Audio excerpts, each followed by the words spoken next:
hacer preguntas directas y de desarrollo, no hacer preguntas de selección múltiple. Eso lo ha pedido la Escuela de Medicina para ustedes.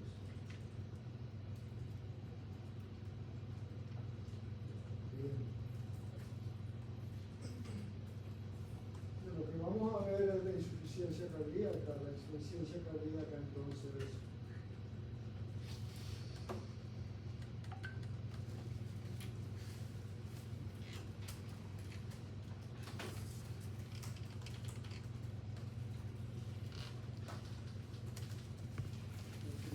cardíaca es un síndrome, no es una enfermedad propia, donde algunas patologías cardíacas terminan con este proceso. En la fase final de la hipertensión arterial, de larga data, de la cardiopatía isquémica, de las valvulopatías y de las miocardiopatías. Entendiéndose por insuficiencia cardíaca, el fracaso del corazón para llenar las necesidades metabólicas de los tejidos, y donde principalmente está afectado el gasto cardíaco. El gasto cardíaco, reposo,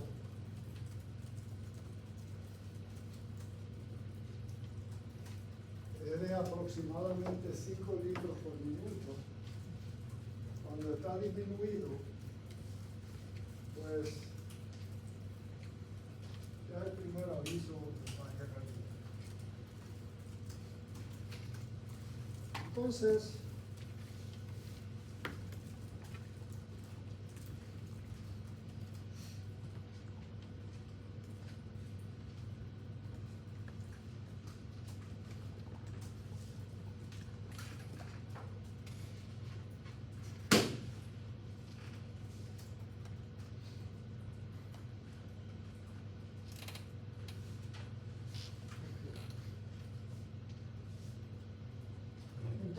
ya ven un síndrome,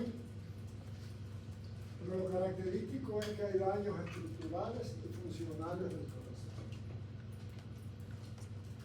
Daños en la arquitectura del corazón. Entonces, una vez diagnosticado fallo cardíaco, la posibilidad de morir dentro de los primeros 5 años es de 50%. De alta mortalidad. Y se muere por edema agudo de pulmón, por paro cardíaco. O puede haber la posibilidad de que la causa del deceso sea una arritmia, una taquicardia ventricular o una fibrilación ventricular.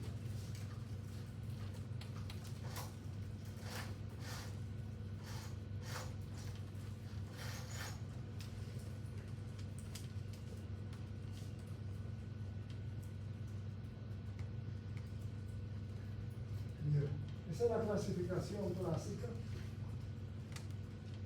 de acuerdo al Colegio Americano de Cardiólogos y a la Asociación Americana del Corazón.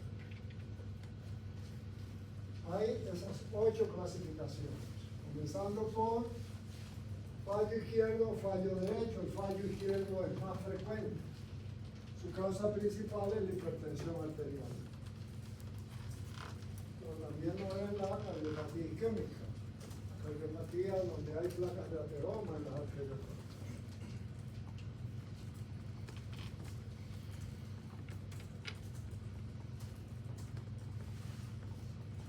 También se debe a valvulopatías izquierdas, ya sea aórtica o mitral.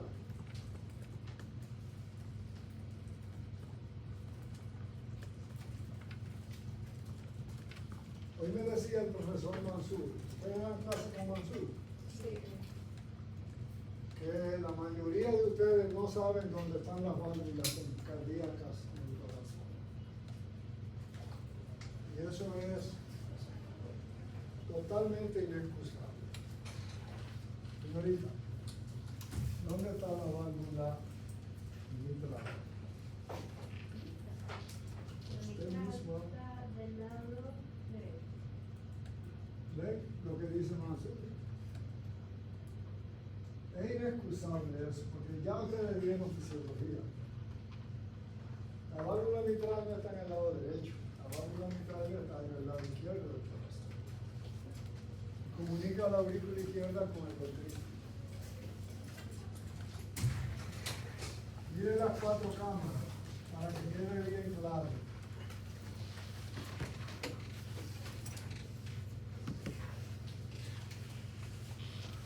Mitral.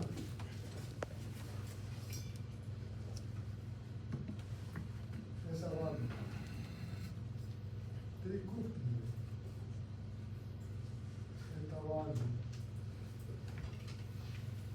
Este es el lado derecho del corazón, este es el lado izquierdo. Por aquí está la válvula aórtica.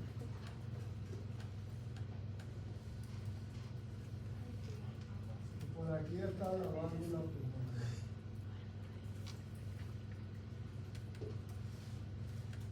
Ahí está. Yo creía que lo que me estaba diciendo era mentira, porque yo me lo estaba soñando, pero es verdad. Es inexcusable eso, porque ustedes están ya en un trimestre donde se supone que ustedes conocen perfectamente la localización de la válvula. Eso se da en anatomía, ni siquiera en fisiología, eso se da en anatomía. Bien.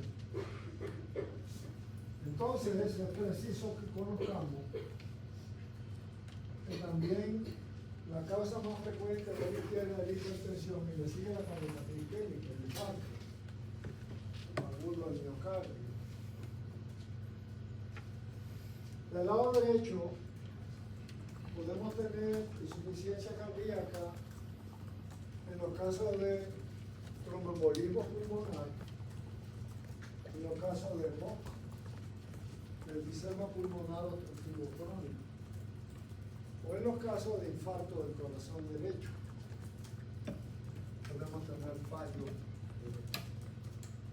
La causa más frecuente de las dos es a la izquierda, muy frecuente. Muy frecuente. La insuficiencia cardíaca también se clasifica de bajo gasto y de alto gasto. Bajo gasto, muy frecuente. Alto gasto, poco frecuente.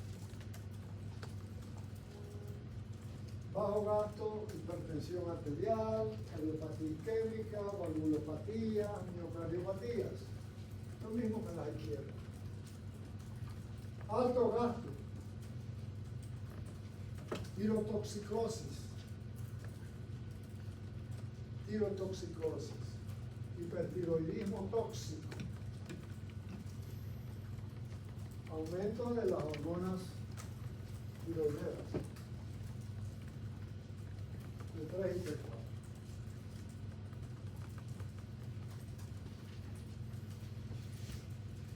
Es el de alto gasto, anemia severa, crónica, alto gasto.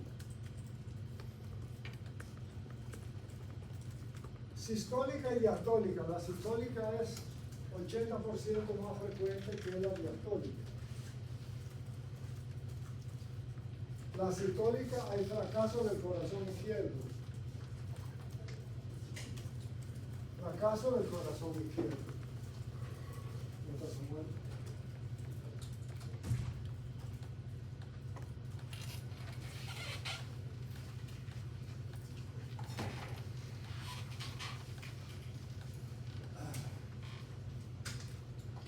La diastólica, el problema es una inadecuada relajación del corazón en el diástole. corazón no se relaja bien. El diástole.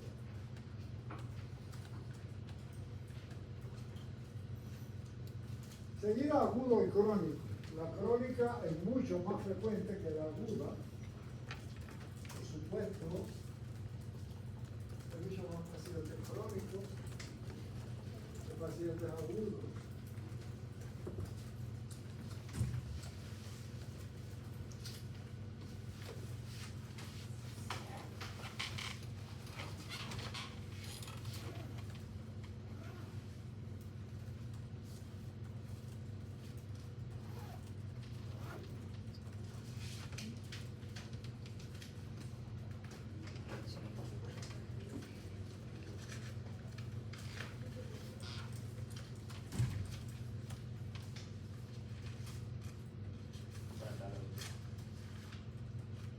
Míralo ahí. ¿Cómo está el dedo? Vamos a revisar.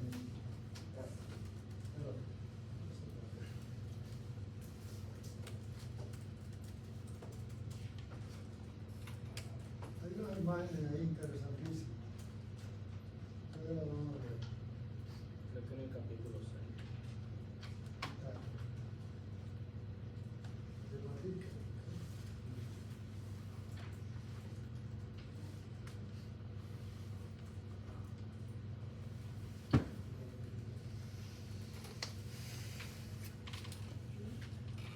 Entonces, vamos a diagramas. Y las fórmulas de las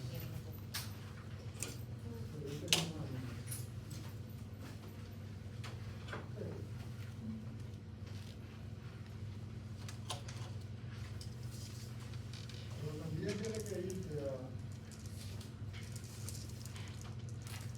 la parte de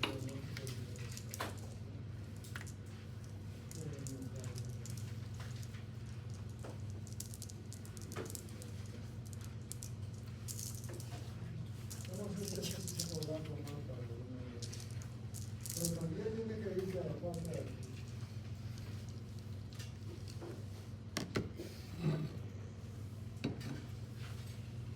Y hay buenas imágenes.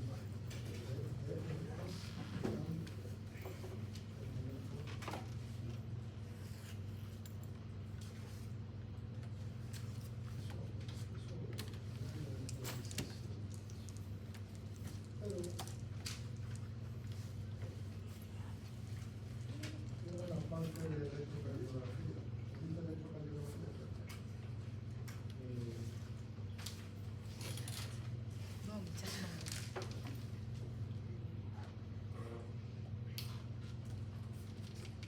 En el capítulo 4. Entonces ahí busca. ¿Qué página dijo? 70.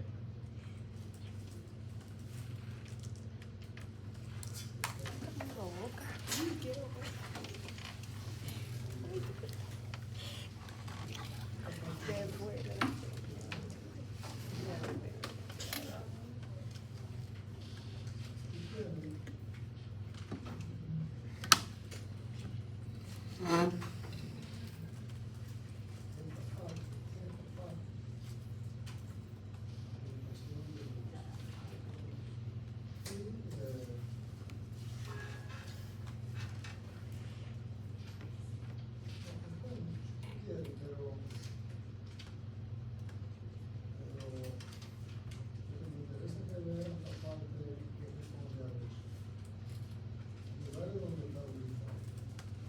Tanto ya lleva dicho.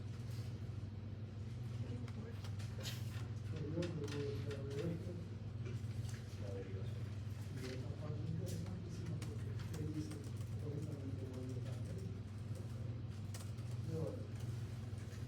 Escúchame, jóvenes. ¿Llegó la joven que pasa lista?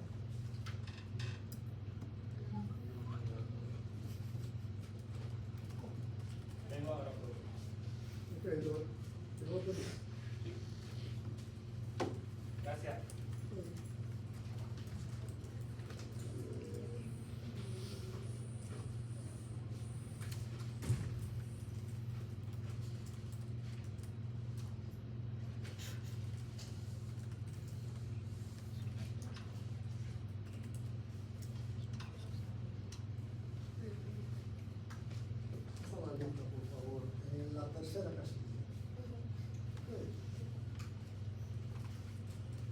rápido que tú puedas. por favor. Esa es la lista definitiva. El que no esté ahí debe allá ir a la escuela de televisión. A ver, aquí. Amina. Camila.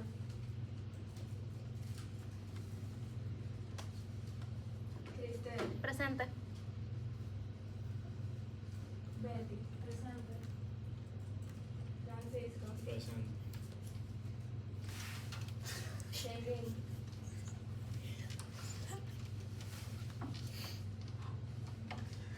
Kevin. Juan. Luis. Danielis. Presente. Paula. Presente. Marco. Presente. Videnta. Natalia. Presente. Naomi. Presente.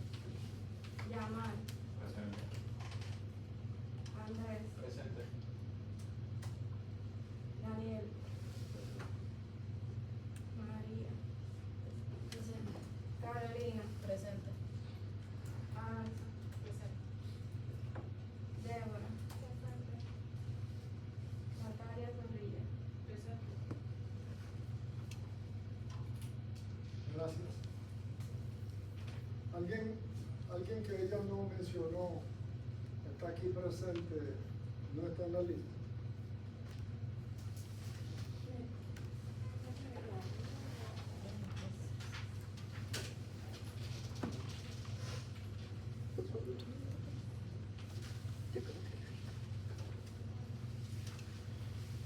La semana que viene probablemente, no sé qué día, puede ser el martes, puede ser el jueves, el miércoles o puede ser el sábado, van a tener el primer prueba. Bien, aguda y crónica. Naturalmente la aguda es la de mayor peligro porque el paciente está debutando y en ese periodo ocurre un alto porcentaje de mortalidad. La crónica ya es cuando el proceso ha sido evolutivo, el paciente lo ha ido tolerando poco a poco y se ha ido agravando. Y también corresponde a la etapa crónica a cuando aquella que también se le ha dado tratamiento, naturalmente, y se mantiene compensado. Pero hay que tener en cuenta también que la aguda es más frecuente en los casos de hipertensión y de isquemia. La crónica se va a presentar mayormente en los casos de valvulopatías y de miocardiopatías. Hablando de miocardiopatías, no, aquí no vamos a hablar de eso porque esto será en cardiología, pero para el fallo cardíaco es importante decirlo, que las miocardiopatías se dividen en hipertróficas y en dilatadas.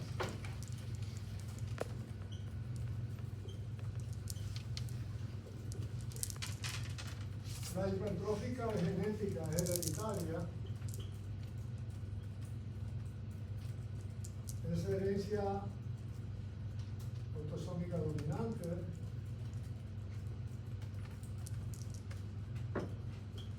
y como tal, por ser autosómica dominante, se transmite por igual a él. Ahora, el 50% de la herencia real, es decir, la hereda.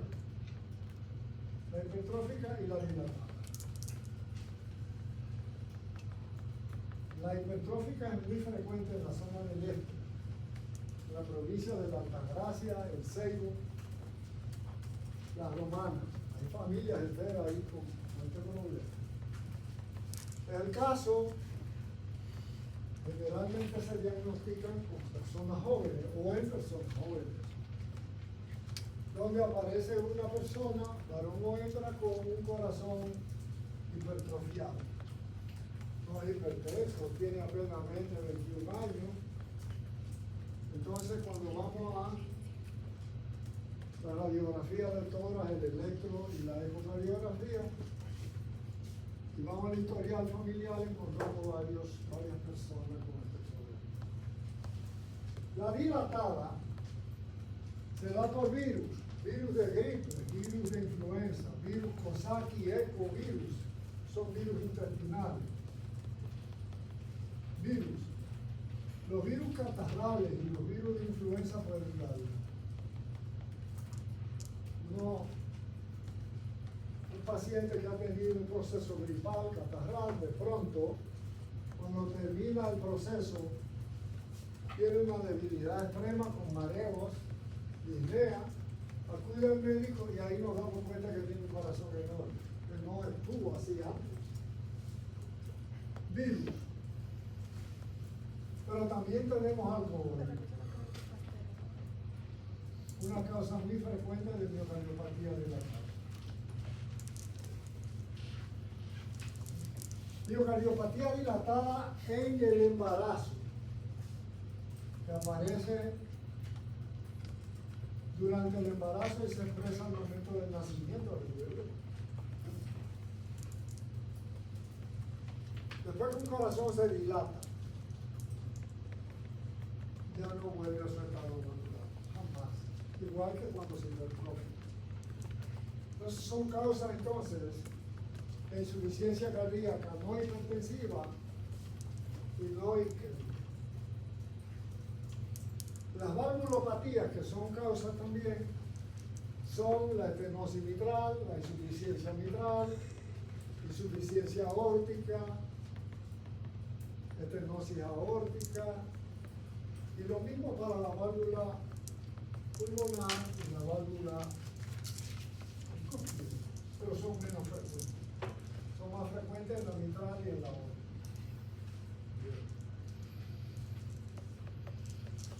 Avanzamos entonces y tenemos la clasificación norteamericana.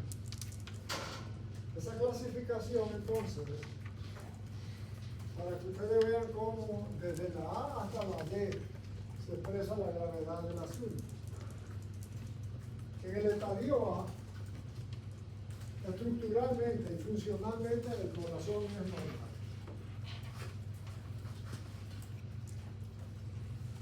Pero hay una enfermedad de base, que puede ser hipertensión, diabetes, hipercolesterolemia, que todavía no ha hecho impacto en el corazón, que todavía no han hecho daño en el corazón. Pero existe esto de base.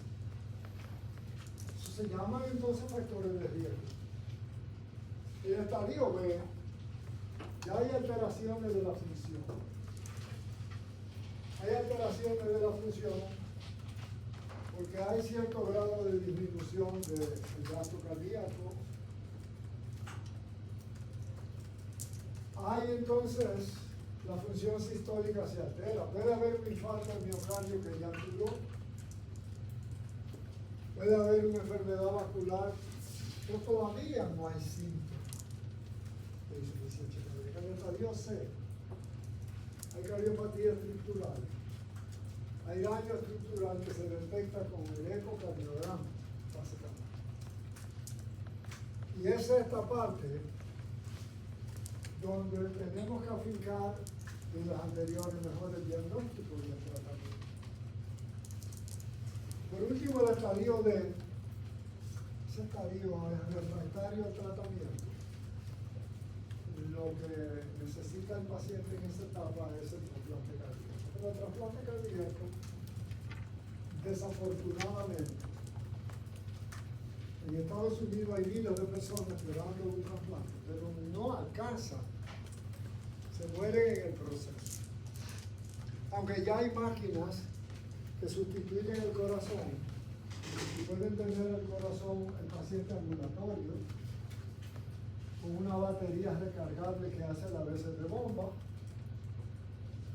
y que el paciente tiene que recargar todos los días con una batería recargable aproximadamente 10-12 horas. Pero eso es temporal mientras se espera el trasplante. El trasplante tiene varios problemas. El primero que tiene es que no hay corazones disponibles, histocompatibles, porque son corazones que se recogen en los accidentes de gente joven y que muchas veces ocurre el accidente, pero no están los paramédicos para extraer el corazón de manera adecuada. Entonces, el corazón pues ya fuera de su sistema circulatorio, sin recibir los iones, el agua y los nutrientes, rápidamente entra en fase de descomposición y de necrosis. Bien. Esa es la etiología. En la etiología las hay primarias y hay causas precipitantes. Cardiopatía isquémica no es la principal causa de fallo cardíaco, sino la hipertensión arterial.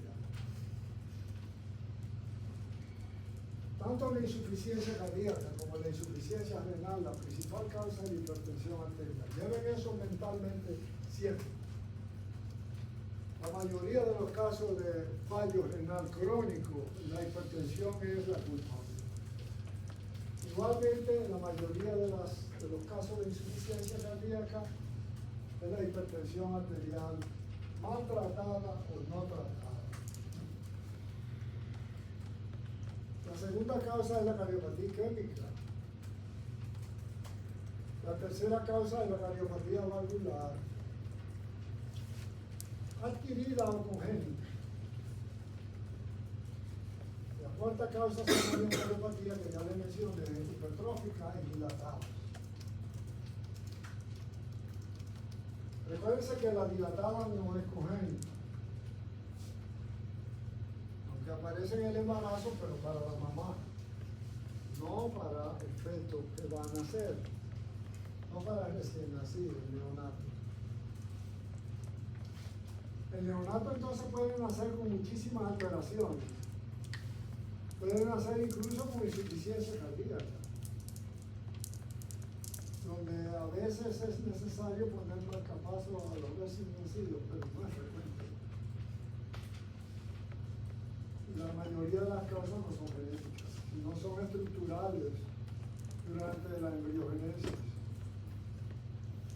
Pero bueno, entonces las precipitantes están las infecciones sistémicas, la dieta y los medicamentos. Medicamentos como la cocaína, como las anfetaminas, todas, pueden producir fallo cardíaco. La anemia crónica severa, la tirotoxicosis, que es la enfermedad de Graves-Basedow, muy frecuente en mujeres, y las arritmias, todas predisponen a fallo cardíaco. Hay que convenir entonces que lo principal es hiperperfusión de órganos, hipoperfusión de órganos. Gasto cardíaco bajo, reserva cardíaca disminuida, y finalmente lo que trastoca todo eso es la congestión venosa pulmonar excesiva. Una de las formas en que el corazón se detiene, pero que finalmente resulta peor para el corazón, es con el sistema de angiotensina activado. Yo me proponía de dibujárselo aquí, desde aquí hasta allá, para que ustedes vean entonces cómo se ataca ese sistema en diferentes ciudades para obtener resultados adecuados. Pero lo voy a hacer al final, si me da tiempo. De todas maneras,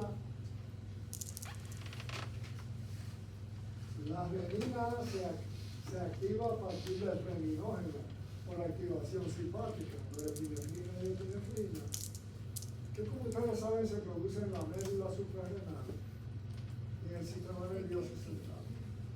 Atención, para los que dieron farmacología 1 y que no fue conmigo, yo voy a hacer la siguiente pregunta y quiero que sean lo más honesto posible,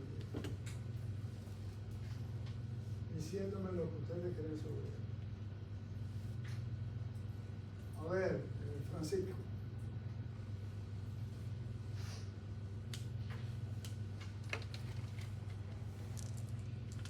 ¿Dónde se produce, cuáles hormonas se producen en el sistema nervioso central?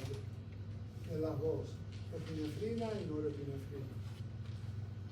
¿Cuál de las dos se produce en el sistema nervioso central? O si las dos.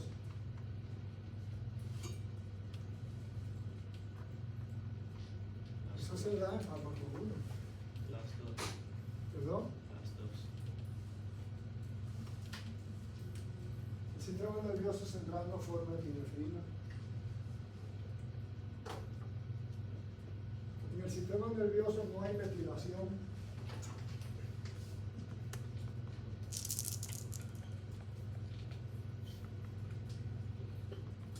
La metilación es un proceso que tiene lugar fuera del sistema nervioso central en la médula de la glándula suprarrenal. En esta parte de la glándula suprarrenal. Esta es corteza. Esta es médula.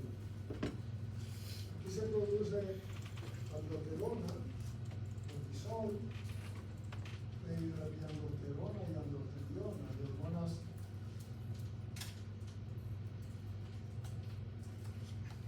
glucocorticoides, y se producen algunos andrógenos también. Aquí se forma en la médula se forma adrenalina, también llamada epinefrina, y norepinefrina, también llamada noradrenalina. Pero en el cerebro solamente funciona la norepinefrina. Y además está decir que la epinefrina o adrenalina tampoco después de producida penetra la barrera hematoencefálica para llegar al cerebro. No llega. Miren, no basta con que ustedes hayan y pasen un examen con 95 o con 98. Si ustedes no recuerdan estos detalles, van a pasarla mal con ellos. Lo aseguro para que lo sepan. La metilación, la N-metiltransferasa la produce solamente la glándula suprarrenal en su médula y el cerebro no tiene eso. Bien. Ese es el proceso. Lo voy a dejar para el final para desmenuzar eso. De aquí, con los fármacos inclusive que se aplican en cada estadio de ellos. Y aprendan a hacerlo bien porque voy a insistir en eso. Continúa adelante para que no se me aguante el tiempo, pero que nos va a dar el tiempo para hacer eso. Bien, entonces, piensa bien que después de formada la angiotensina 1, ¿de qué proviene la angiotensina 1? Proviene del angiotensinógeno que lo forma el hígado. El hígado forma el angiotensinógeno, que es un polipéptido de 14 aminoácidos, y lo convierte en angiotensina 1, que es un polipéptido de 12 aminoácidos.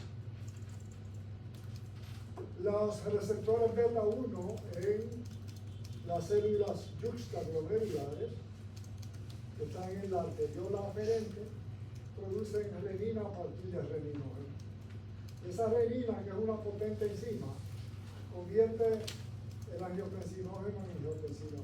Pero esta, cuando pasa por los capilares pulmonares, es atacada por la hormona, por la enzima convertidora de angiotensina. Esta. Y ahí se convierte en angiotensina 2. Esa angiotensina 2 tiene una condición que es muy importante, que es más vasoconstrictora y más elevadora de la presión que la misma epinefrina y norepinefrina. Hace una vasoconstricción. Pero también la angiotensina 2 produce aldosterona, que estimula la producción de aldosterona en los túbulos colectores del riñón. También actúa sobre el hipotálamo en las células magnocelulares, en los núcleos supraópticos y paraventriculares para formar hormonas antidiuréticas que van a estar elevadas por acción de la angiotensina 2. La angiotensina 2 también contribuye a la reabsorción del sodio en el túbulo contorneado proximal, después de filtrado, y en el túbulo colector. Por otro lado, la aldosterona, actuando sobre los túbulos renales, el túbulo colector, produce, ahí hay receptores, tanto para la aldosterona como para los esteroides. Ahí se produce entonces retención de sodio y agua, y esto eleva la bulimia. Al elevar la bulimia, el corazón, esto defendiendo al organismo, lo que hace es que agrave el problema. Por otro lado, la hormona, la angiotensina 2 produce en el hipotálamo descarga de angiotensina 2, de vasopresina, una hormona antidiurética que en los túbulos colectores produce reabsorción intensa de agua, elevando más la bulimia. Al final, cuando terminemos esto, esta clase de ahora, vamos a poner todo el sistema ampliado y detallado de cómo se trata incluso. Estas son las adaptaciones compensatorias. El corazón se defiende aumentando su masa, lo que se llama hipertrofia, aumentando la presión arterial por vasoconstricción periférica, activando el sistema renin-angiotensina y activando el sistema simpático. Y esto son los criterios de la Universidad de Framingham, en los Estados Unidos. Son universales los criterios. Son criterios mayores y criterios menores. Un criterio mayor con 2 menores diagnostican fallo cardíaco y 2 mayores también diagnostican fallo cardíaco.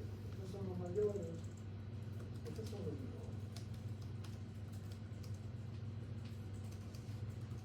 Las manifestaciones clínicas varían según el estadio del fallo. También varían de acuerdo a la causa. Hay que tener en cuenta la comorbilidad y la etiología subyacente. Si es diabético, si tiene TOC, si tiene fallo renal. La edad es importante, porque a mayor edad, mayor peligro. Ya hablamos de las enfermedades concurrentes como son la diabetes, fallo renal.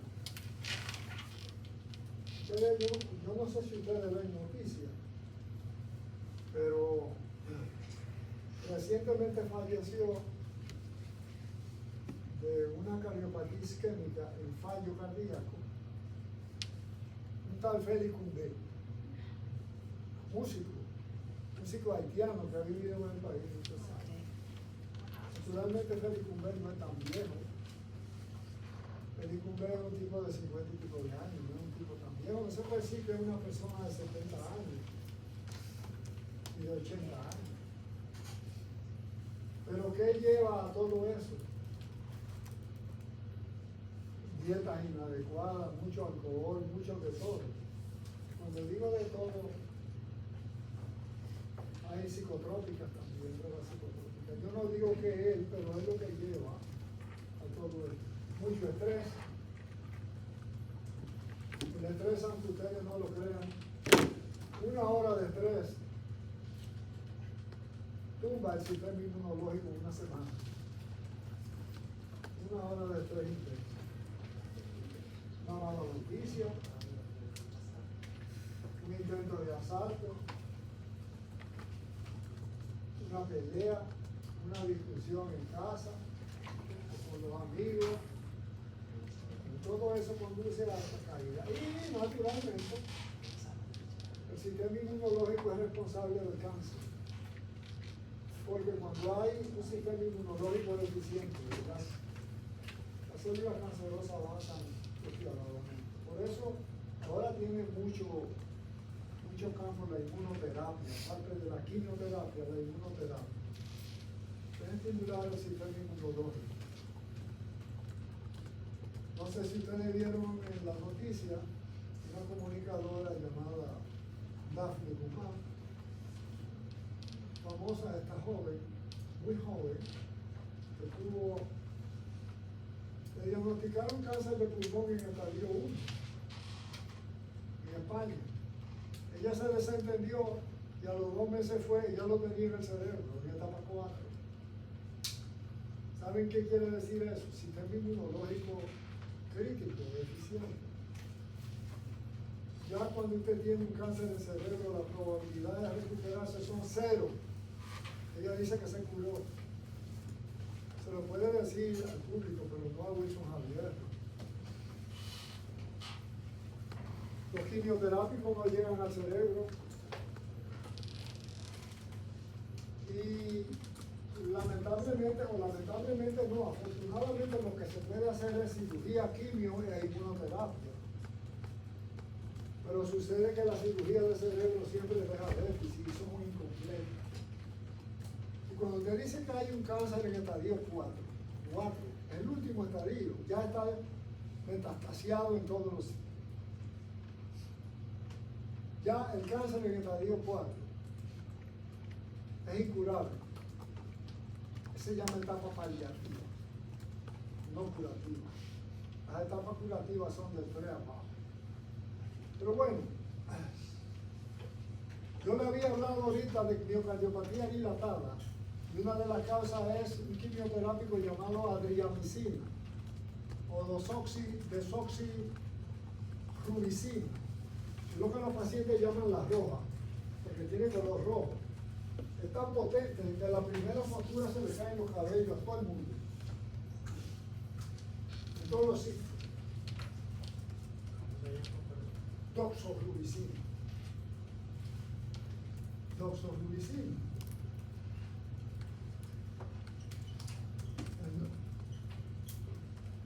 La rubicina proviene del color rojo. Y el nombre comercial es adriamicina. A donde primero apunta el daño es al corazón. Es decir, no te jodiste por el cáncer, pero te vas a joder por la droga. Bien. Esas son las presentaciones clínicas. Mituria. A ver lo que significa mituria. Dicción nocturna frecuente. Dicción nocturna frecuente. Claro, no todo el que tiene nicturia tiene insuficiencia cardíaca, que es una de las causas. Puede tener nicturia un paciente con cáncer de próstata, con hipertrofia prostática, con diabetes mellitus, con hipertensión no tratada, todo eso va a tener la nicturia. La diabetes es una de las causas principales. Paciente diabético, ¿por qué? Porque el azúcar elevado en sangre provoca arrastre de agua hacia la orina. Los pacientes diabéticos orinan mucho, comen mucho. Hay una tríada que son características de los pacientes diabéticos. Polidipsia, beber mucha agua. Poliuria, orinar mucho. Polifagia, comer mucho. Mucha hambre siempre. Bien, entonces, estas son las pruebas diagnósticas. Cuando ustedes no estén seguros, a ver, señorita.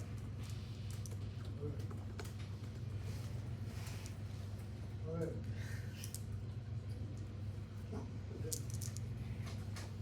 ver, señorita, la vestida de rojo, que tiene la pijama roja. Me gusta ese color. ¿Sabe lo que significa el color rojo? Pasión. Así, ¿verdad? A ver, señorita, ¿cuál es la principal causa de disnea? A su modo de saber. La principal causa de consulta es dificultad respiratoria. Asma. A ver, ¿qué piensa usted? ¿Perdón? Por Disney. A ver, joven.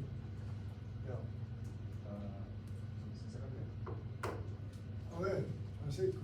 Neumonía. Allá. No sé.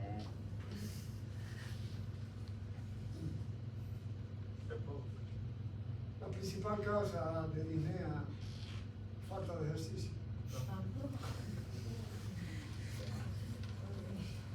Pero yo le he hecho la pregunta para que ustedes vean por qué hay que hacer esto. Cuando ustedes no estén seguros de la causa de la disnea, porque a lo mejor el paciente está comenzando a hacer un fallo incipiente, el incipiente es difícil para los que no son cardiólogos. A veces uno está tan acusado que uno sabe, cuando está iniciándose el proceso, pero para ustedes, que no son tan duchos el asunto, si ustedes tienen duda de si es por falta de ejercicio, obesidad, asma, no digo el caso de neumonía, porque la neumonía casi siempre cursan con mucha fiebre, con tos y defunto, producción de defunto. No, yo digo en los casos en que el paciente va y le dice, el paciente de 20 y pico de años, yo me sofoco desde que subo 3 y 4 escaleras, esto nunca está dudoso.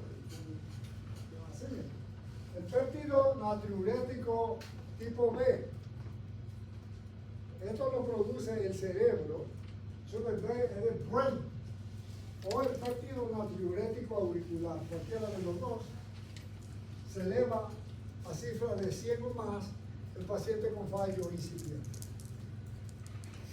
Y ahí ya tienen el diagnóstico con ese marcador de laboratorio, ese marcador biológico, cuando usted tenga dudas.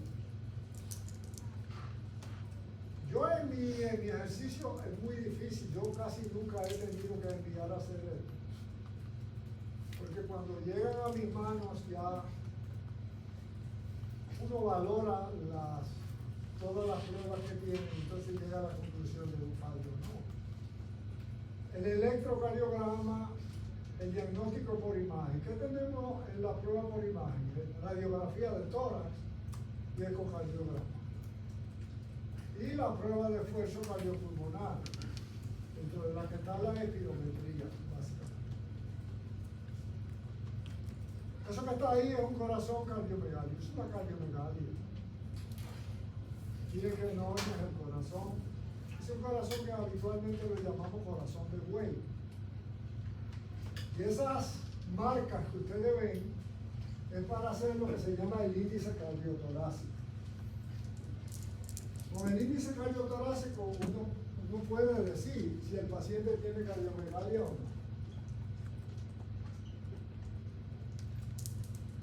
Y el índice cardiotorácico de una persona que no tenga cardiomegalia es el siguiente. Vamos a ver. Se traza una perpendicular en las apófisis de las vértebras. Luego, una horizontal que vaya desde la perpendicular hacia el punto más saliente de lo que se llama arco ventricular izquierdo. Arco ventricular izquierdo. Y una que vaya desde el mismo vertical hasta el arco ventricular derecho. Arco ventricular derecho. Arco auricular derecho, arco auricular izquierdo. Ventricular izquierdo o ventricular derecho. Se traza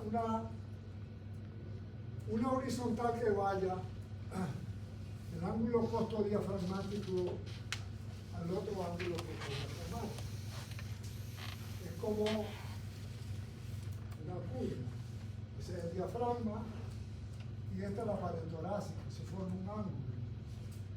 Entonces se traza una horizontal de ángulo a ángulo.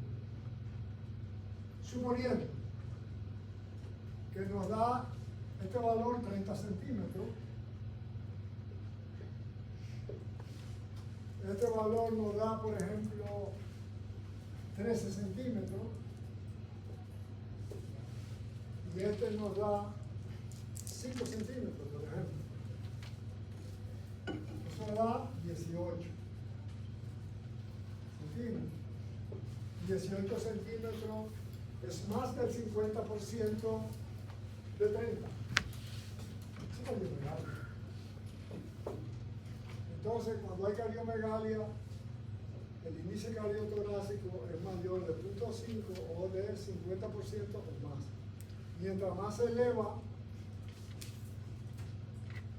si es 60, 70%, población será más grande. Lo otro que están viendo ahí es un edema agudo de pulmón. Y el edema agudo de pulmón, lo que vamos a ver es que el ilio, o los ilios, que son estos, comienzan a congestionarse y a aparecer entonces congestión venosa pulmonar que se extiende hacia los vértices y hacia la periferia. Aquí este no tiene ese problema, aquí solamente hay una cardiomegalia, pero aquí hay un edema agudo de pulmón, un fallo cardíaco. Y ese es el aspecto algodonoso que tiene el tórax, con la distribución hacia los vértices de la circulación pulmonar. Y eso tiene que ser tratado adecuadamente. Si no es tratado, el paciente va a morir porque no hay una forma de que el paciente lo pueda hacer espontáneamente. Esta es una imagen de un ecocardiograma que no está en moción, pero para que ustedes puedan ver la válvula mitral del lado izquierdo. Y esa válvula que ustedes ven ahí debía de estar aquí, pero lo que ustedes van a ver en el eco es una imagen invertida, como si fuera un espejo. Ahí tienen los ventrículos y las aurículas. Ventrículos y aurículas. Vamos a ver el algoritmo de manejo en el estadio 1 y 2. Tenemos estas patologías que están aquí. Si aparece una de estas patologías y conduce al estadio 1 y 2, hay que darle tratamiento no farmacológico y farmacológico. Entonces, dieta, ejercicio suave, supresión de alcohol, tabaco y droga, tratamiento de la depresión y el estrés, y apego al tratamiento, que lo vamos a ver más adelante. Si el estadio 3 y 4 no es de la competencia de ustedes, porque ya es competencia cardiológica, hay que llevar al paciente a la unidad de cuidado intensivo, lógicamente. Este tratamiento no farmacológico, como ustedes pueden ver, de ellos, este es el único que yo no apruebo, el montar bicicleta. Tiene que ser caminata suave, ni siquiera trote ligero. Bien. Hay una cosa que el paciente difícilmente va a dejar de hacer y es dejar de fumar y beber. Doctor, eso es lo único que llevamos. Bueno, pues si es lo único que tú haces, entonces tú te vas a morir pronto. Si tú no dejas eso. Una de las cosas que hay que hacer es disminución de peso corporal y la restricción de líquido. El paciente no debe beber cerveza ni refrescos. Y tratar de beber la menor cantidad de agua en el día, digamos menos de 1000 cc. Entonces el tratamiento según el estadio. Estadio A, tenemos estas patologías. Y tenemos entonces la parte no farmacológica.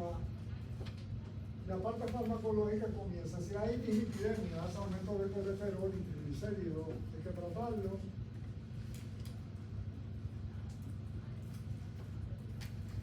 Hay que administrar un inhibidor de enzima convertidora, que vamos a ver cómo yo se lo describo.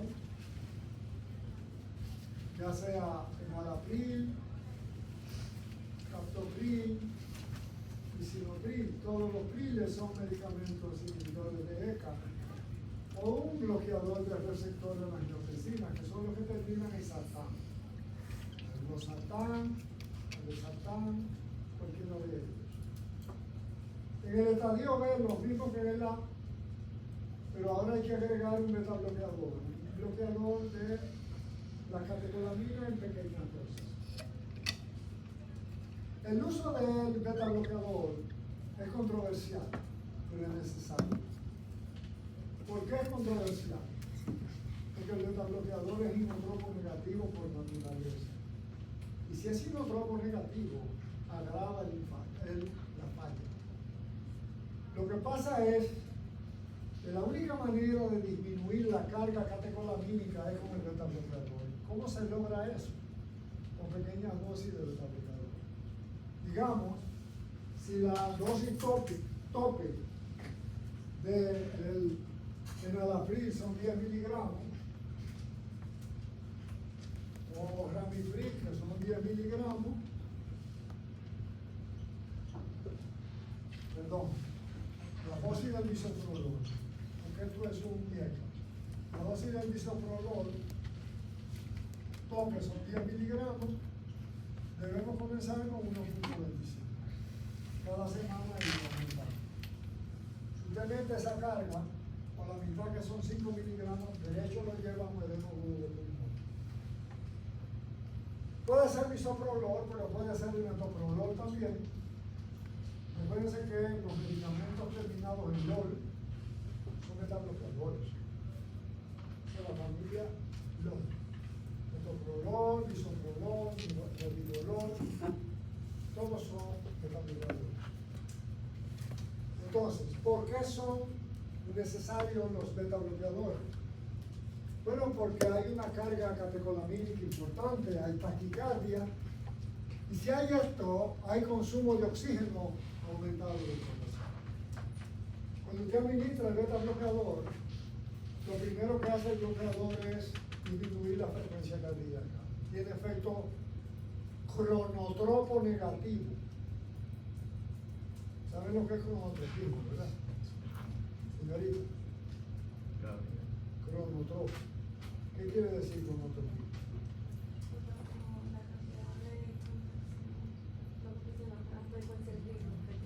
Frecuencia cardíaca, contracciones y inotropismo. ¿Okay? Y magnotropismo es excitabilidad. Cronotropismo es conducción eléctrica. Y lusotropismo es relajación. Y entonces, el metabloqueador en pequeñas dosis tumba la carga catecolamínica, disminuye la frecuencia cardíaca, disminuye el consumo de oxígeno y aumenta la eficacia del ventilador. Por eso son tan necesarios. Pero siempre pequeñas dosis.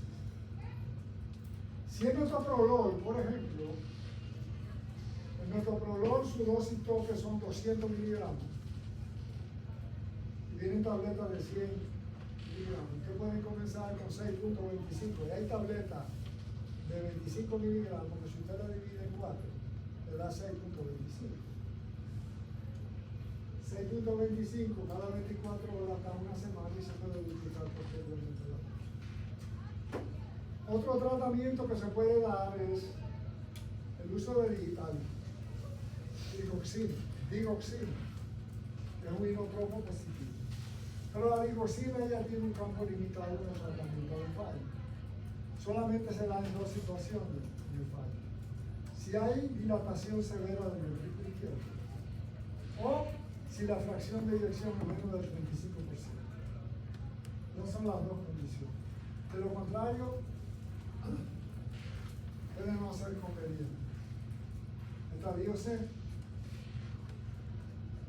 Hay daño estructural ya, y entonces vamos a agregar a todo lo que vimos anteriormente, vamos a agregar diuréticos. Ahora agregamos diuréticos. Entonces hasta ahora tenemos IECA o ARA, tenemos digoxina, en caso de los casos que les mencioné, tenemos beta bloqueador, metoprolol o bisoprolol, cualquiera de ellos, aunque tenga dosis. Tenemos digitálicos, si son los convenientes o no, menos del 35, dilatación sobre el ventrículo izquierdo. Tenemos diuréticos. Si el fallo es agudo, diuréticos de asa. Furosemida,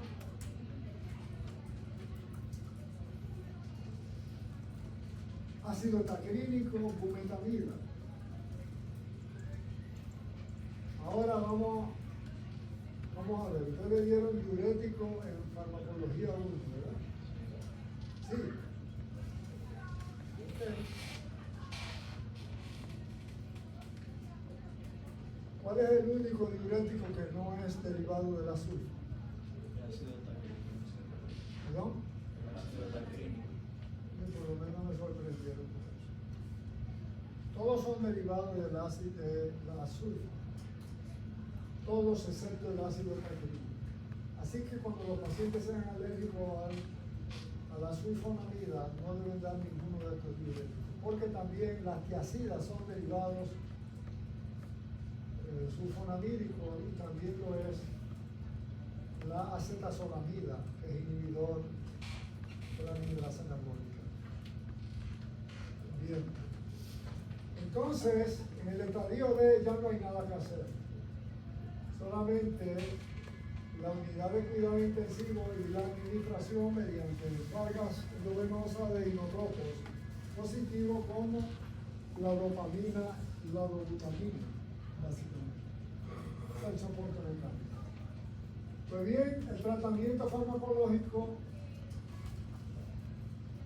ahora yo le voy a poner eso en contexto. Eso que ustedes ven ahí. Pero mejor que ahí. Mejor que ahí. Vamos a ver.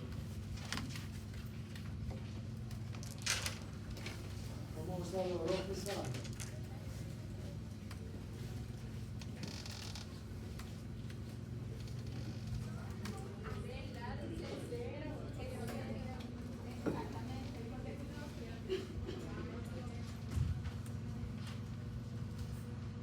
A ver dónde abandoné.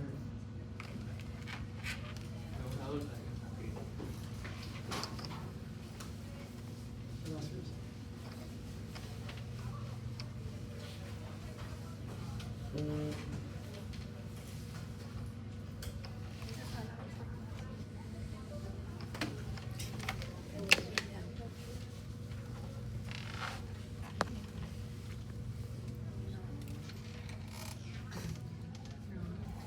La semana que viene, en la tercera semana, vamos a iniciar los trastornos hidroelectrolíticos. Para que ustedes aprendan a manejar las deficiencias o los excesos de sodio, Eso lo potasio, usamos en calcio, mono. magnesio. Yo no lo descargué en la computadora.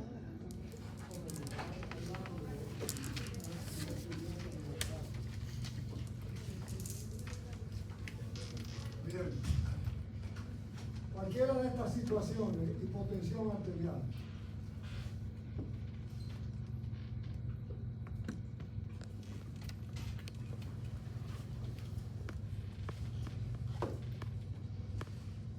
es el shock.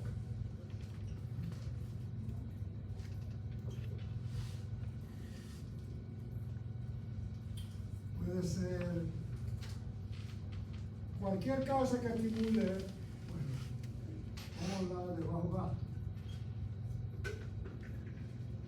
Cualquier situación de esta produce entonces un estímulo de catecolaminas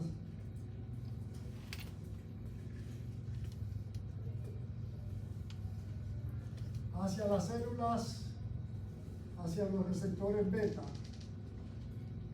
que están en la arteriola aferente de la nefrona.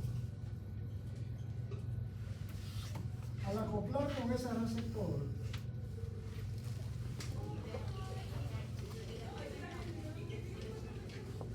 se produce a partir del reninógeno.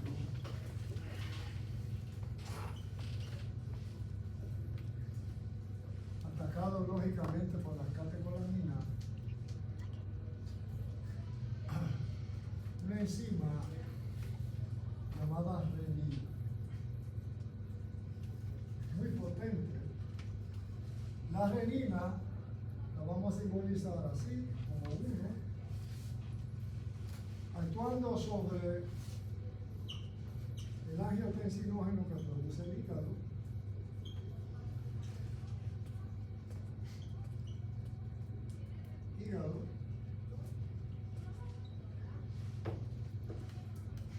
Se produce la angiotensina 1.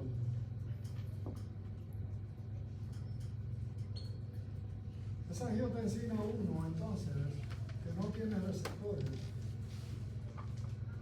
va a los capilares pulmonares.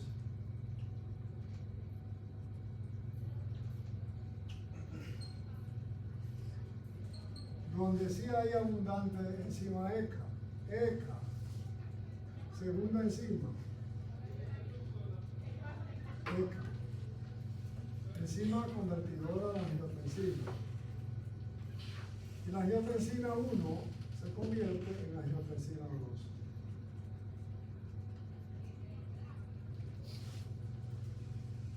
Esta es la segunda enzima. Esa angiotensina 2 entonces tiene los diferentes blancos. Va a la capa glomerulosa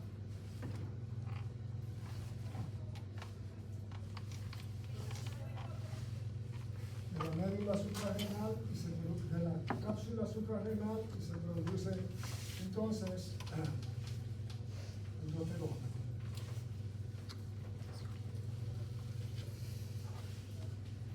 Va al túbulo contorneado proximal y distal y produce reabsorción de sodio y agua.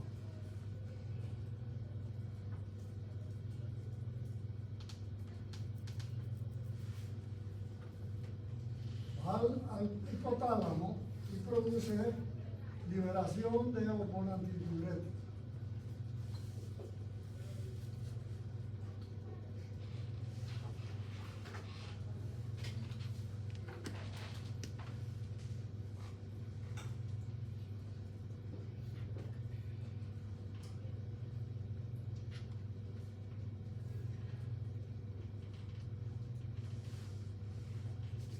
Y va al sistema catecolamínico y produce aumento de las catecolaminas.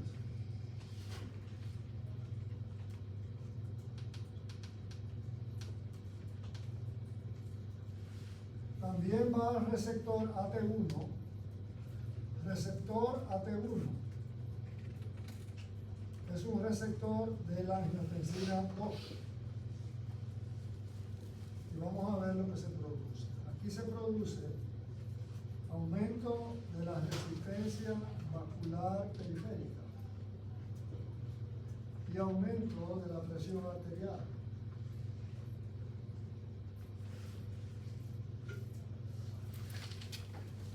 Con el aumento de las catecolaminas tendremos vasoconstricción y aumento de la presión arterial.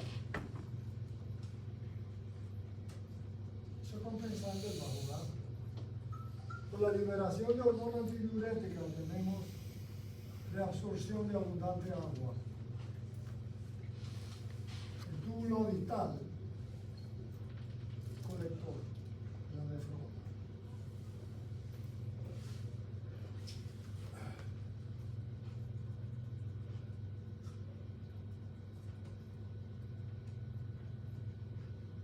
Por aumento de la aldosterona tenemos entonces reabsorción de sodio en el túbulo colector. Más agua, por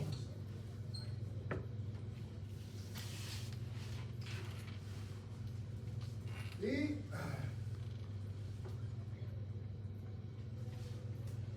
todo eso conduce a aumento de la presión y aumento de la bulimia.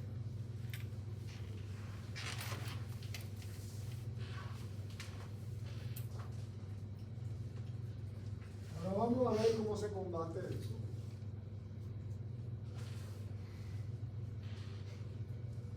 Eso se puede tratar de diferentes ángulos. Podemos comenzar con los betabloqueadores para bloquear que la catecolamina no produzca renina a partir de renina. Entonces se va a bloquear la formación de renina. Ok. Podemos usar entonces a este nivel betabloqueador. No queremos usar betabloqueador. Vamos a dejar que se forme la renina. Y ahora vamos a impedir que la renina haga su efecto sobre él. Y lo que vamos a hacer entonces es que hay un medicamento de los últimos años que se llama liquileno. La liquileno deja que se forme la renina, pero no deja que actúe aquí en el bloqueador de la angiotensina.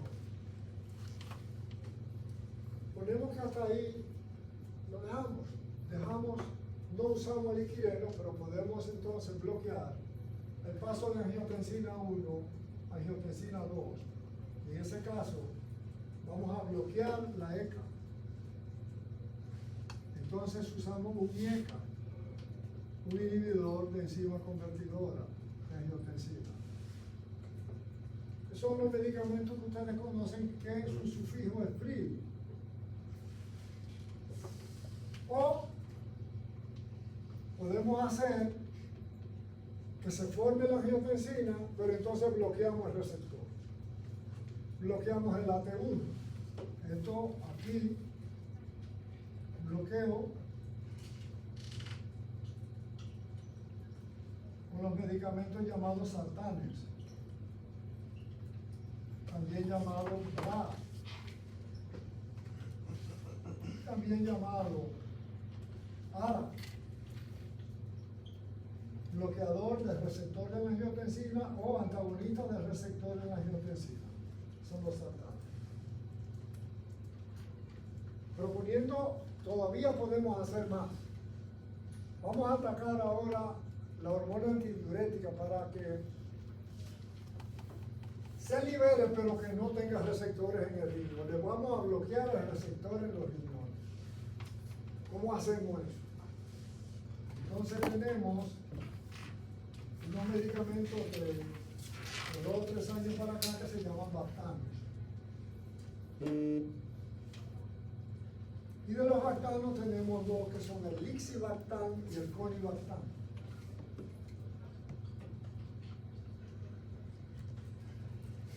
Y Conibactam. ¿Qué van a hacer estos fármacos? Estos fármacos van a impedir que la hormona antidiurética se reabsorba agua para evitar la hipervolemia, que es la que finalmente jode el corazón. Entonces comenzamos con dosis bajas y así llevamos al paciente. Pero para usar esto, el paciente ahora va a orinar mucho. Hay que hospitalizar al paciente inicialmente. Y por último, ¿qué podemos hacer? Podemos usar 2 medicamentos más. Un medicamento que bloquee la aldosterona,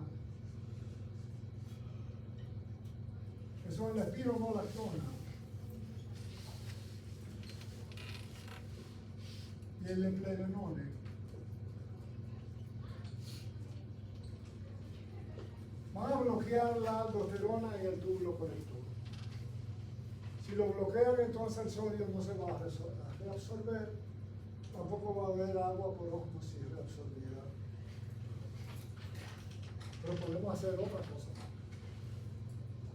Podemos atacar ya en este estadio la bulimia administrando el diurético. Déjenme decirles que estos son diuréticos y ustedes lo saben también, pero son diuréticos que depletan sodio muy suave, depletores suaves de sodio.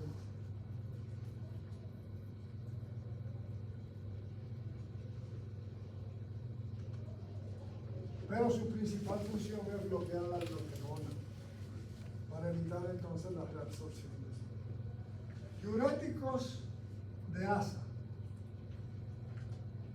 lo que yo le mencioné ahorita. ¿Tienen alguna pregunta?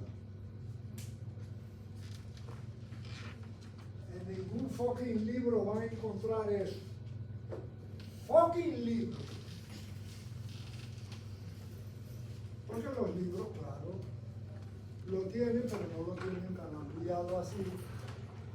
Ni lo tienen con todos sus medicamentos, como yo se lo he descrito, no lo van a encontrar en ninguna parte. Esa es la manera en que usted puede tratar el fallo cardíaco o la hipertensión arterial sin fallo cuando quiere bloquear ese sistema. Lo puede bloquear en cualquier estadio, comenzando por el bloqueo de las catecolaminas. ¿Pueden encender la otra luz, por favor?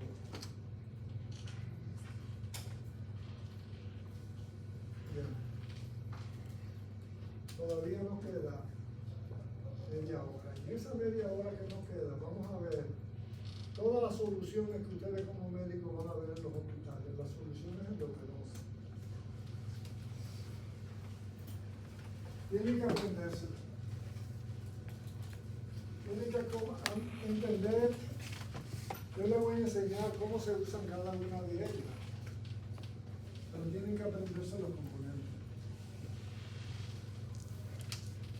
Y mayor asombro. Ustedes van, cuando vayan a los hospitales en el próximo trimestre, van a ver que la mayoría de los médicos son unos ignorantes y ponen suero de origen. Además, ¿ustedes saben por qué se llama suero a las soluciones endovenosas? ¿No saben? Porque el suero se usa en hematología, en plasma, sin proteína.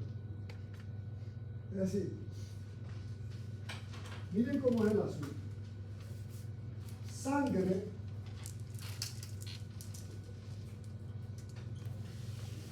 es elementos formes como tenemos glóbulos rojos, tenemos glóbulos blancos y plaquetas.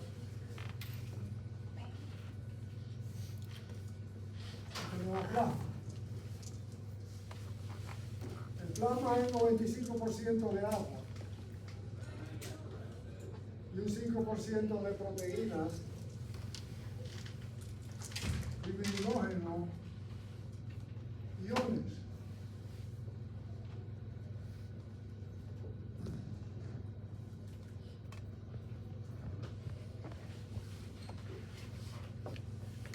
Y esas proteínas son proteínas alfa y beta. Si usted le saca al plasma las proteínas, no queda el agua y los iones. Eso se llama suero. Que es lo que ustedes van a ver entonces en las diferentes soluciones, excepto en la glucosa, porque la glucosa en agua es una solución que destroza en agua, no una solución de elementos formes, es una solución llamada coloide. Bien, vamos a salir de este atolladero, de este sistema. Que lo voy a dejar ahí para el próximo grupo que le toca ahora. Vamos a ver.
trastornos hidroelectrolíticos tenemos que conocer esto.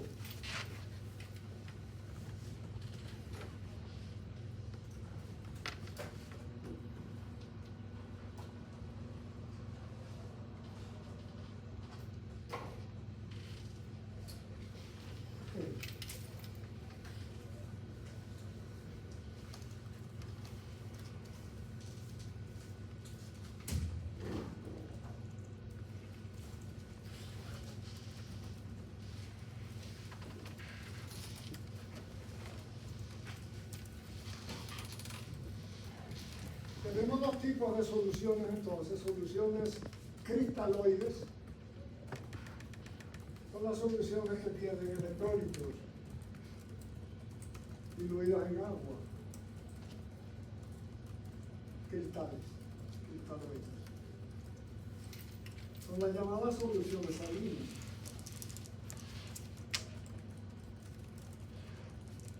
Y tenemos las soluciones coloides, que contienen destroza, que es un coloide, pero algunas de ellas contienen proteínas no absorbibles. Ustedes me dirán, ¿para qué es eso, profesor? Las proteínas no absorbibles se le llaman expansores de plasma. Expansores de plasma.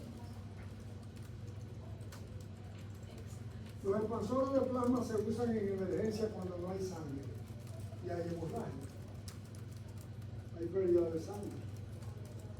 Para evitar el shock, aunque no tienen glóbulos rojos ni tienen hemoglobina, pero evitan que el paciente haga problemas severos de hipoxia y de acidosis metabólica.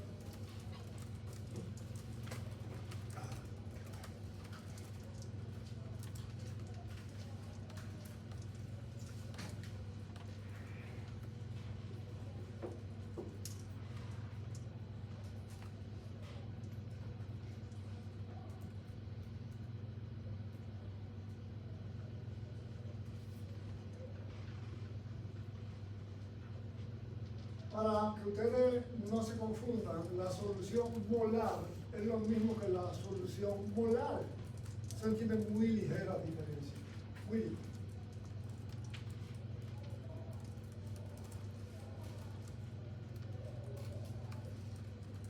El principal responsable de la osmolaridad sanguínea plasmática es el sodio en el medio interno, que es el líquido extracelular. Pero el sodio lo hace en un 95%, el otro 5% lo hace la glucosa cuando es normal. Entonces, hay una fórmula para calcular la osmolaridad plasmática y es osmolaridad plasmática en millimoles por litro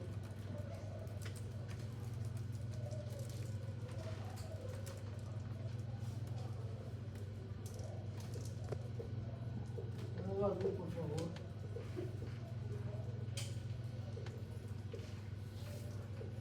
Es igual a 2 sodio más la glucosa partido 18. Esa misma fórmula también incluye la urea, pero sucede que la urea es un osmol inefectivo. No se incluye, entonces se llama osmolaridad plasmática efectiva. El 95% entonces depende de esto y el 5% depende de esto cuando es normal. La osmolaridad. Ahora bien, anoten esto. Cuando la glucosa, que su valor es normal es de 60 a 100 miligramos por decilitro. glucosa, glucemia. Miligramos por decilitro. O 100 cc como también. Cuando la glucosa de 60 a 100 miligramos por decilitro. Cuando la glucosa aumenta 60 miligramos por encima de su valor tope, el sodio desciende automáticamente en plasma 1.1 miliequivalente por litro. ¿Por qué? Porque la glucosa pasando por la nefrona arrastra el sodio hacia la orina. Es un diurético osmótico, la glucosa, igual que el mannitol.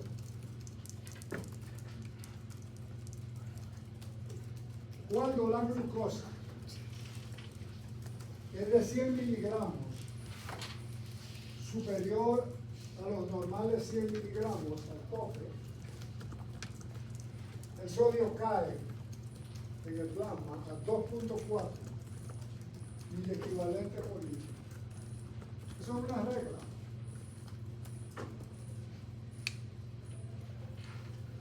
Entonces tengan claro en su mente, ustedes pueden tener una osmolaridad plasmática que normalmente es 295 milimoles por litro, osmolaridad plasmática igual a 295 milimoles por litro, pero varía entre 275 y ese valor. Habitualmente 295. Usted puede tener una osmolaridad aumentada en plasma, digamos 310, 320, con sodio bajo, cuando hay hiperglucemia. Ese es el problema en los diabéticos descompensados.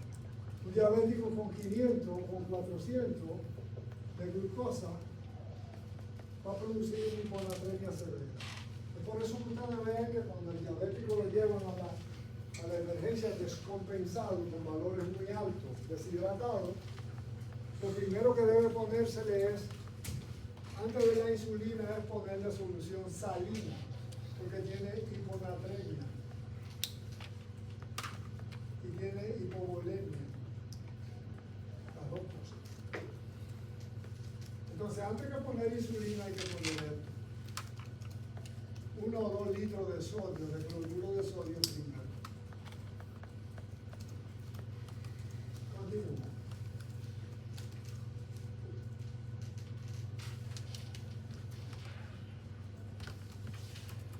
Lo voy a pasar esto un poquito rápido, porque necesito avanzar hacia la solución.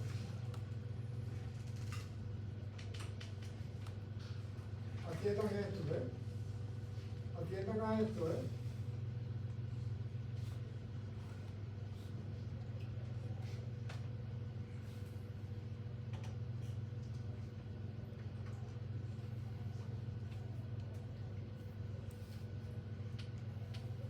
Bien.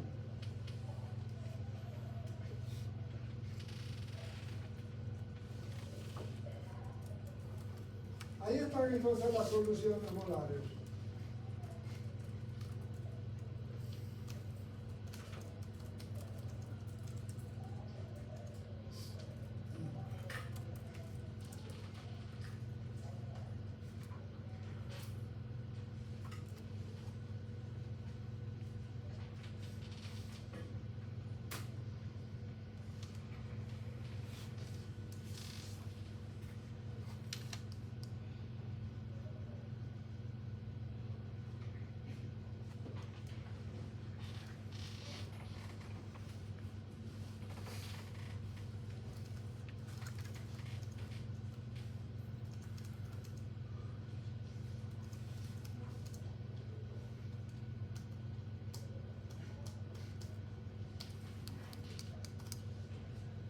El CO2 se hidrata con el agua mediante la intervención de la anhidrasa carbónica en una dirección que se contrapone a veces.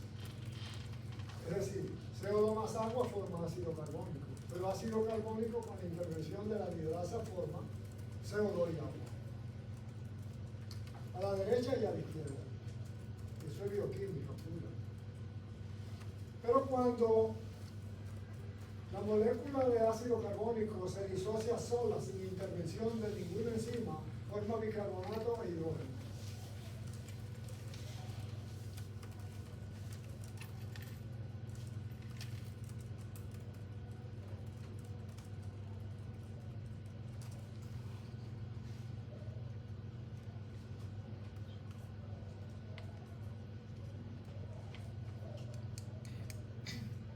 El mol es igual al peso molecular en gramos. Un mol de sodio tiene en su peso molecular 23. Es el valor del sodio.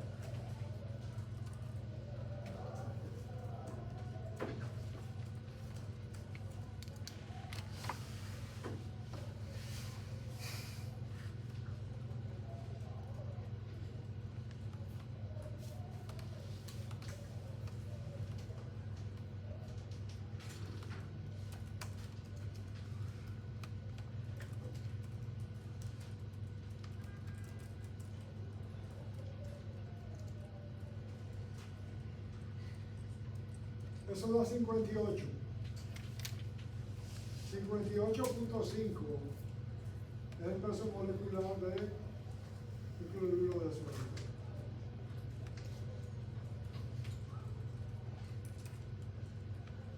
Parece una clase de bioquímica. No le vamos a olvidar.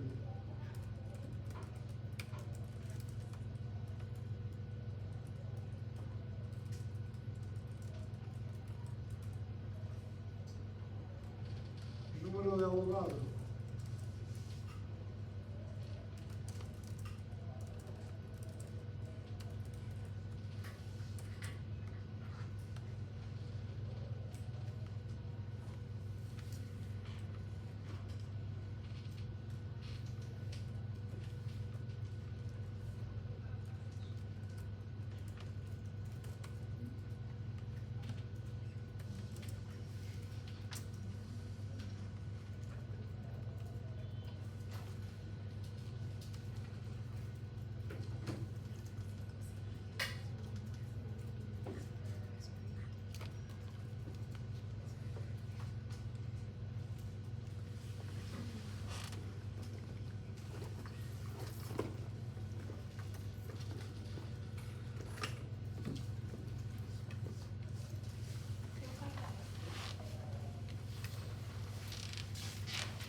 Nosotros utilizamos la unidad miliomol, no el mol entero ni el nanomol, es el miliomol.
se me alborote, me queda 10 minutos todavía.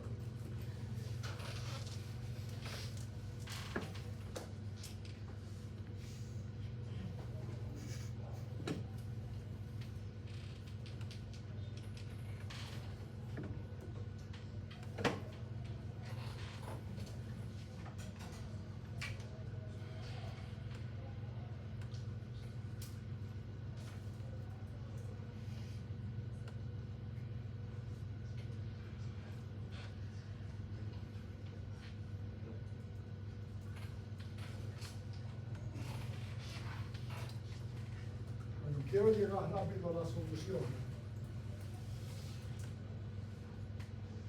Esto lo podemos ver después con más calma.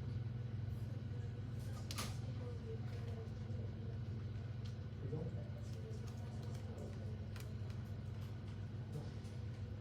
No, yo lo tengo aquí.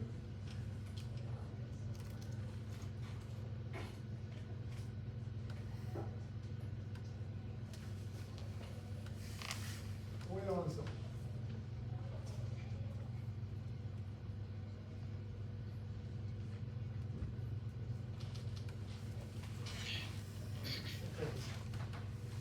La solución normal se llama, a la solución de cloruro de sodio se llama solución isotónica o normal.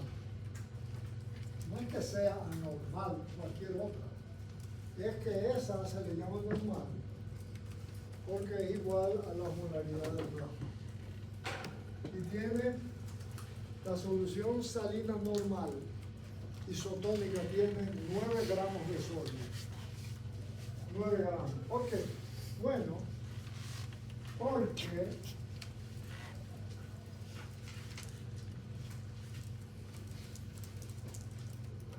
solución salina al punto 9%, quiere decir que cada 100 tiene 0.9 gramos de sodio. Como son 10 veces 100, 10 veces 0.9 da 9 gramos. Entonces eso es importante. Pero en términos de que ustedes vean la solución y vean la etiqueta, van a ver el contenido 1000 cc tiene 154 de sodio y 154 de cloro. Y eso da una molaridad de 308 aproximadamente,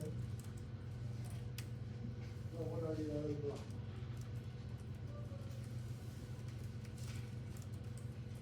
Vamos a seguir. Hay solución salina al punto 9 y hay solución salina al 3%. Esa solución salina es isotónica.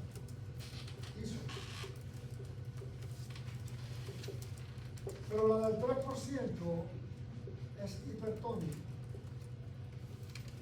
que se dan los casos de hiponatremia. ¿Y tiene cuántos gramos tiene? A ver, al 3%.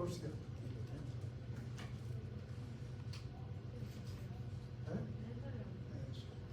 30 gramos, ¿no? Porque si al 3%, 3 por cada 100 serían 30 gramos. Bien, vamos a seguir.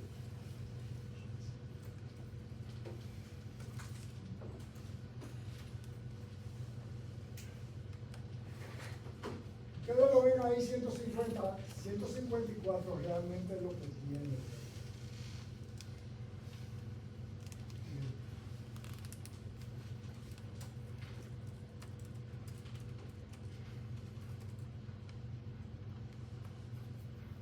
Ahora me van a preguntar, profesor, ¿y por qué da 308 la molaridad? ¿No debe ser 295? Pues miren lo que pasa. Hay una ley que se llama la ley de Donald. Y es que cuando usted administra cloruro de sodio, una parte del cloruro de sodio se fija a la albúmina del plasma. Y esa no es un sodio libre. Ese no es un sodio como el resto del sodio. Y a esa cantidad pertenece ese porcentaje que ustedes ven de masa. Si usted multiplica eso por 0.91 o 0.93, ese 308 le va a dar la cantidad exacta. Por el número de Donnan, entonces el sodio que se une a la albúmina del plasma. Recuerden que el sodio tiene carga positiva y la albúmina tiene carga negativa. Ese sodio es un sodio inactivo. El sodio activo es el sodio libre que está como cloruro de sodio. Bien. Entonces, vamos a... Ya se acabó el tiempo. Voy a continuar el sábado. Viernes. Bien. Vamos a continuar el sábado con todas las soluciones para inmediatamente comenzar con la hiponatremia y la hiponatremia.